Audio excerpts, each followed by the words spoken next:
इतिहास के पन्नों पे दबी 5000 साल पुरानी एक ऐसी कहानी जिसका रहस्य आज भी देश को चौंकाता है।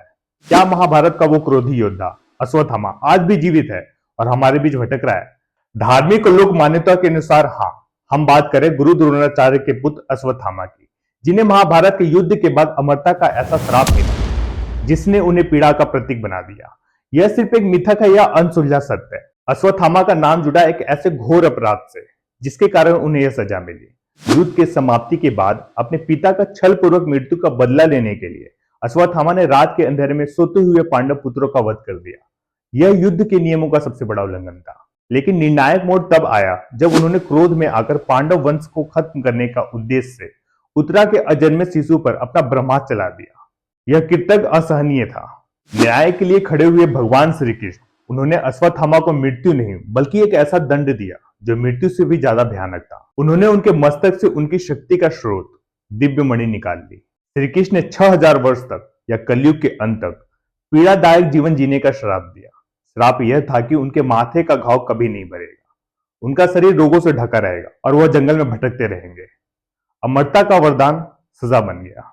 लेकिन क्या अश्वत्थामा का अस्तित्व केवल किताबों तक ही सीमित है? देश के कई हिस्सों में उनके जीवित होने के दावे किए जाते हैं। मध्य प्रदेश के खंडवा के पास स्थित ऐतिहासिक असीरगढ़ किले के बारे में दावा किया जाता है। यहाँ के स्थानीय लोगों की मान्यता है कि अश्वत्थामा हर सुबह किले के भीतर स्थित शिव मंदिर में पूजा करने आते हैं। कई लोगों ने शिवलिंग पर ताजे फूल देखे जाने की बात कही है, जबकि उस स्थान पर इंसानों को पहुंचना मुश्किल है। कुछ दशकों पहले यहाँ तक कि एक आयुर्वेदिक डॉक्टर ने भी यह दावा किया था कि उनके पास एक ऐसा रहस्यमय रोगी आया था जिनके माथे पर एक ऐसा घाव था जो किसी भी इलाज से भर नहीं रहा था। हालांकि उन दावों का कोई वैज्ञानिक या निर्णायक प्रमाण नहीं है, लेकिन ये कहानी सदियों से चली आ रही है। पौराणिक दृष्टिकोण से देखें तो अश्वत्थामा उन 8 चिरंजीवियों में से एक है जिन्हें पृथ्वी पर हमेशा जीवित रहने का वरदान है। इनमें हनुमान जी, परशुराम और विभीषण जैसे पात्र शामिल हैं। शिव महापुराण में यह उल्लेख है कि वह कलयुग के अंत में भगवान कल्कि के साथ मिलकर धर्म की स्थापना में सहायता करेंगे। वहीं तार्किक और वैज्ञानिक दृष्टिकोण से इन चमत्कारी दावों का स्वीकार नहीं करता, लेकिन इन कहानियों की निहित नैतिक संदेश अत्यंत महत्वपूर्ण है। सत्ता, प्रतिशोध और क्रोध में किए गए कर्मों का दंड जीवन से भी बड़ा और लंबा हो सकता है। तो सवाल आज भी कायम है, क्या महाभारत का वो शापित योद्धा आज भी जीवित है?